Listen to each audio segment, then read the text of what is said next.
بسم اللہ والصلاة والسلام علی رسول اللہ وعلی آلہ واصحابہ اجمعین۔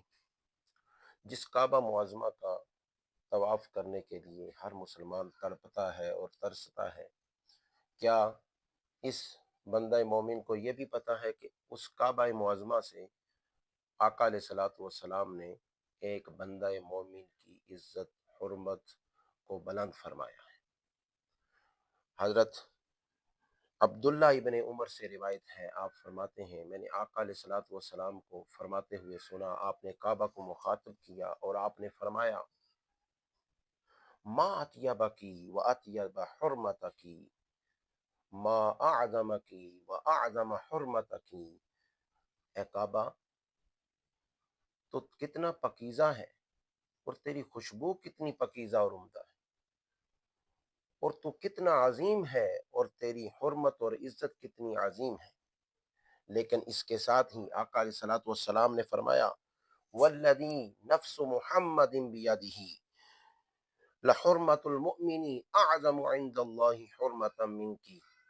اے کعبہ اس ذات کی قسم جس کے قبضہ قدرت میں مجھ محمد کی جان ہے، ایک بندہ مومن کی حرمت اور عزت تجھ سے کہیں بڑھ کر ہے۔ تو ہم کیا کر رہے ہیں؟ ہم کعبہ کی عظمت مانتے ہیں، سارے ہی مانتے ہیں، اور تڑپ رہے ہیں اس کعبہ کا طواف کرنے کے لیے، لیکن اپنے ساتھ اٹھنے بیٹھنے ارد گرد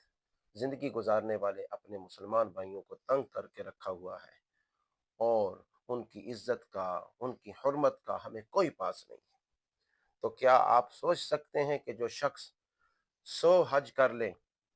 لیکن مسلمانوں کی عزت سے کھیلتا رہے، مسلمانوں کی حرمت سے کھیلتا رہے، تو وہ پسندیدہ شخص بن جائے گا رسول اللہ کی بارگاہ میں جا کر،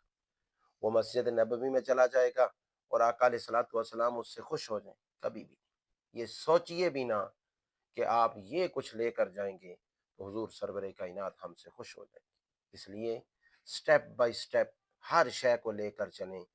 تاکہ شریعت مطہرہ کے تمام پہلو ہمارے عمل میں آ جائے۔ اللہ تعالی عمل کی توفیق عطا فرمائے۔